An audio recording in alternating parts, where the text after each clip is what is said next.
네, 응징을 외쳤습니다. 손혜원 의원이 말이죠. 갑자기 손혜원 의원이 응징을 외쳤다? 김민지 기자, 손혜원 의원이 응징이란 말을 어디서 꺼낸 겁니까? 일단 지난 18일에 검찰이 이제 손혜원 의원의 부친 독립유공자 선정 과정에서 뭔가 부정 청탁이 있었느냐라는 수사 결과에서 이제 청탁은 없었다라고 결론을 낸 바 있습니다.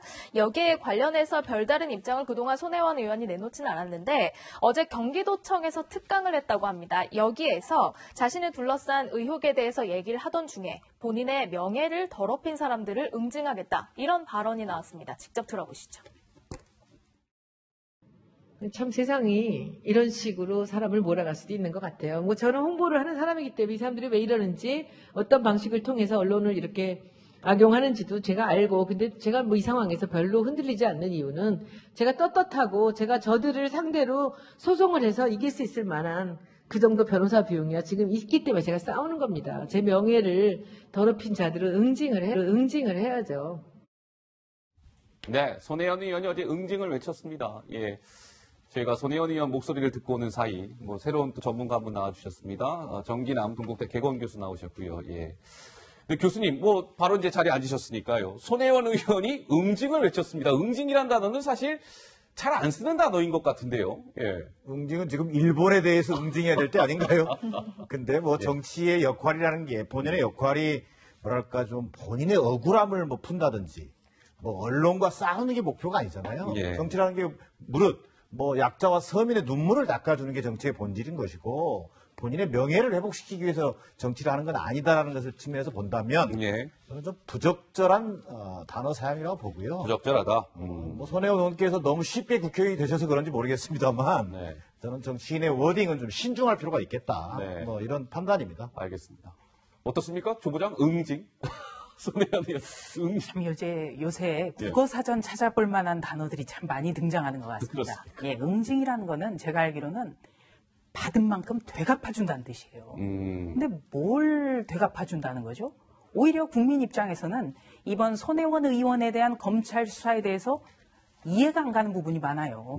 그래서 차분하게 지금 국민들은 법원의 판단이 어떻게 될까 지금 기다리고 있는 거거든요. 그렇죠. 아직 끝나지도 않았어요. 그런데 뭘 되갚아준다고 하는지 모르겠습니다. 반성부터 해야죠. 반성부터 해야 된다. 예. 네, 손혜원 의원이요. 어제 이제 경기도청 특강에서 또 이런 얘기도 했어요. 한번 보실까요? 자, 소송에서 내가 소송에서 이길 수 있을 만한 변호사 비용이 있기 때문에 싸우는 것이다. 내가 그만큼 좀 돈이 있어서 이 소송에서 이길 수 있을 만한, 그러니까 좀 수임료가 비싼 그런 변호사를 내가 쓸 수 있는 비용이 있기 때문에 싸우고 있다.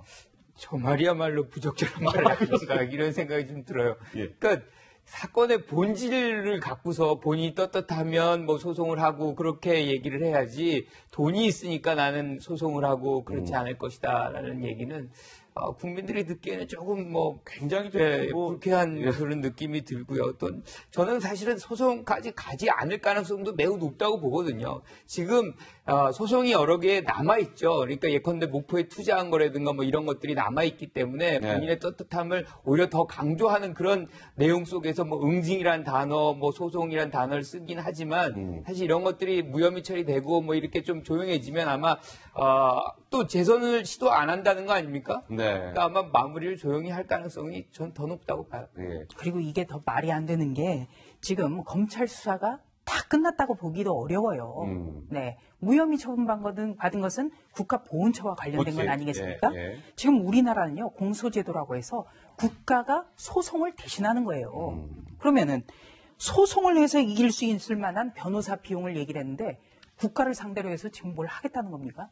태도가 아주 잘못됐어요. 태도가 잘못됐다. 본인이 이 목포에다가 자신이 만약에 정말 문화재를 사랑한다면 그렇게 무슨 차명거래라든지 그런 거 할 필요가 없는 것 아니겠습니까? 네. 그리고 사고 난 다음에 문화재 지정 같은 것도 안 됐겠죠. 조용히 했겠죠. 정말 사랑했다면. 그런데 이런 행위들이 얼마나 지금 많은 사람들을 실망을 시켰습니까? 그렇다면 지금이라도 국민에게 사과를 해야죠. 무슨 응징을 찾고 소송을 해서 이길 수 있고 변호사 비용이 있기 때문에 제가 싸우겠습니까? 싸우는 겁니다. 이런 주장을 한다는 것, 이런 게 더 실망스러워요. 알겠습니다. 자, 근데 목포 부동산 투기 의혹도 지금 받고 있잖아요. 손혜원 의원이. 그에 대한 김민지 기자, 손 의원이 또 그 관련해서 또 입장도 밝혔다면서요? 네, 말씀하신 대로 목포 부동산 투기 의혹과 관련해서는 부패방지법 위반 혐의로 26일, 다음 달 26일 첫 재판을 앞두고 있습니다. 어제 경기도청 강연에서도요, 이 부분에 대해서 오랜 기간 얘기를 했는데요. 그 부분도 한번 직접 들어보시죠. 대한민국이 반으로 갈려져서 제 광팬과 저를 뭐 투기꾼으로 보면서 저를 정말 이런 이 반반이 갈려져 있어요. 아주 극렬하게 저를 지지하는 분들과 뭐 저런 게 다 있지라는 그 사람들이 있습니다. 제가 오늘 여러분들과 함께 이 강의를 진행하면 여러분들이 끝날 때쯤 되면 제가 왜 이 목포의 가능성을 보고 왜 이거 여기 된다라는 얘기를 했는지를 여러분들은 쉽게 아실 수 있어요. 왜냐하면 저는 피가 뚝뚝 떨어지는 고기를 보고 이게 맛있는 고기인지를 알 수 있거든요.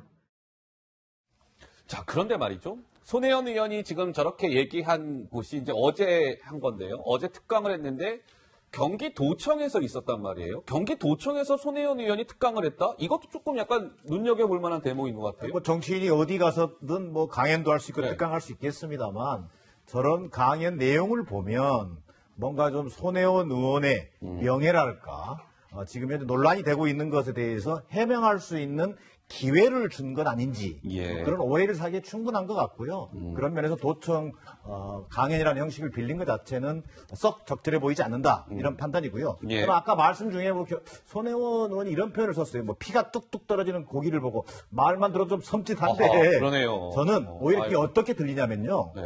이 돈이 되는지 안 되는지 착 보면 안다. 뭐 이런 것처럼 들려요. 그러니까 말씀을 하실 때 좀 예. 서민들의 가슴에 어떻게 다가올지 이런 부분들을 좀 고려하는 좀더 정치인의 좀 본연의 모습을 좀 기대하고 싶은데 네. 뭐 여전히 기대보다는 실망이 많습니다. 알겠습니다. 자, 그런데 이 손혜원 의원의 이제 부친이 독립유공자로 선정되는 과정에 뭔가 특혜가 있었던 것 아니냐, 이런 이제 검찰 수사가 진행이 되어 왔는데, 그에 대해서는 이제 손혜원 의원이 검찰로부터 무혐의 처분을 받았어요.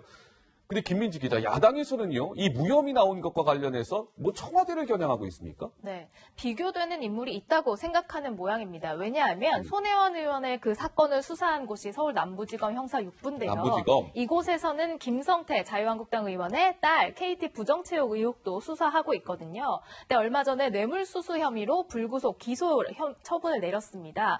그러니까 그 재판에 김성태 의원은 혐의가 있다고 봐서 넘겨졌고 손혜원 의원은 혐의 없음을 처분하니까 자유한국당에서는 불공평하다 이렇게 생각하는 모양이에요. 그래서 청와대를 겨냥하고 나섰습니다. 뭐라고 했냐면 민경욱 대변인은 손혜원 의원이 영부인의 절친한 여고 동창이기 때문에 그렇기 때문에 깨끗하게 무혐의 처분하고 유독 김성태 의원은 기소하고야 말겠다는 강한 집착과 의지가 있다. 이렇게 표현하기도 했습니다. 예.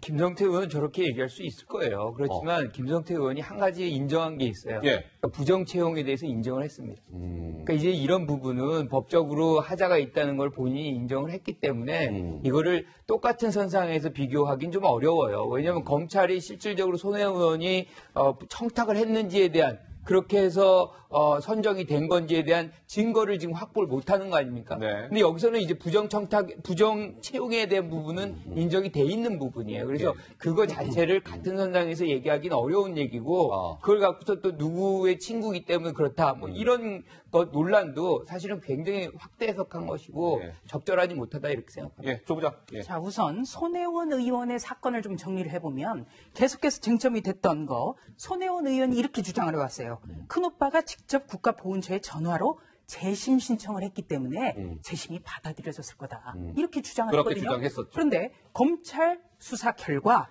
큰오빠가 직접 전화한 일이 없는 거예요. 그러니까 무슨 말이냐면 손혜원 의원이 그냥 지나가는 말로든 무슨 말로든 한마디 했는데 재심이 받아들여져서 국가유공자가 된 거죠. 아하, 예. 그럼 더 큰 문제죠. 그런데 이 부분에 대해서 무혐의가 된 거예요. 손혜원 의원이. 네. 그러니까 거짓이 드러났는데도 청탁이 아니라는 거예요. 이런 검찰 수사를 누가 수긍을 하겠습니까? 네. 그래서 검찰 수사에 문제점이 있다는 거고 또 한 가지는요. 손혜원 의원과 피우진 국가보훈처장이 단 한 번씩의 서면 조사만 받았습니다. 이렇게 중요한 사안에 대해서 어떻게 보면은 공직자로서의 처신이 타당했느냐 이것까지 연결된 사안인데 부르지도 않았어요. 예. 자, 그래서 서울 남부지검 형사 6부의 수사가 문제가 크게 되는 겁니다. 예. 김성태 의원의 어떤 딸 채용 비리 의혹 이거는 지탄받아 마땅하죠. 왜냐하면 취업준비생들의 꿈을 짓밟는 사안이에요. 이거는 정말 어떻게 보면 특혜가 판치는 세상이구나. 예. 이런 거거든요. 수사해야죠. 그런데 문제는요. 수사의 형평성 문제라는 겁니다. 형평성. 우선 이 손혜원 의원 같은 경우에는 서면 조사만 받았습니다. 그러니까 공개적으로 소환조차도 하지 안 했다. 않았다는 거죠. 예. 김성태 의원 같은 경우는 여러 차례 공개 소환을 아, 받았어요. 공개 소환 받았습니다. 그렇습니다. 그리고 또 한 가지는 피의 사실 공표 문제예요. 김성태 의원 같은 경우는 검사와 김성태 의원이 나누었을 법한 대화들도 전부 다 나온 거예요.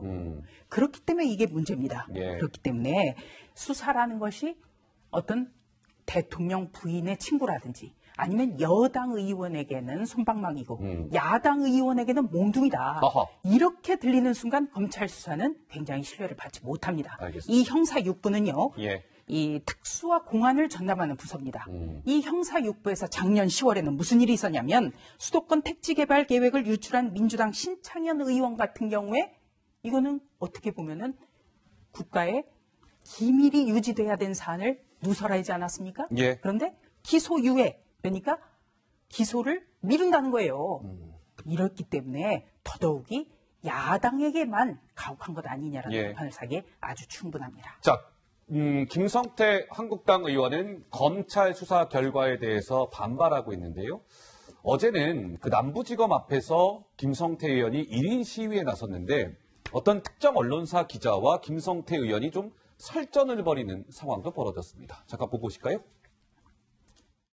채용 공개가 없는 상태에서 의원님 따님이 어학연수를 다녀서 곧바로 아버지가 이력서를 쓰라고 해서 KT에 입사하는 걸로 알고 있는데 그건 전혀 사실이 아닌가요? 그렇게 억적스러운 이 정권의 부족한 기자님 아니, 그러니까 사실을 말씀해 주시면 돼요. 사실이 아닙니다. 사실이 아닌가요? 예. 그러면 채용 공고도 없는 상태에서 본인하고는 아니, 채용 공고 없는 상태에서 어떻게 KT에 처음 입사하게 됐습니까? 본인하고는 말하고 싶지 않습니다. 국회의원이 되셨는데 인편으로 접수하는 것 자체가 부정한 방법이라는 거 인지하지 못하셨습니까? 이미 정치적 편향성을 가진 기자이기 때문에 더 이상 저희 보도가 어떤 면에서 정치적으로 편향돼 있습니까? 저 친구는 아유, 기자.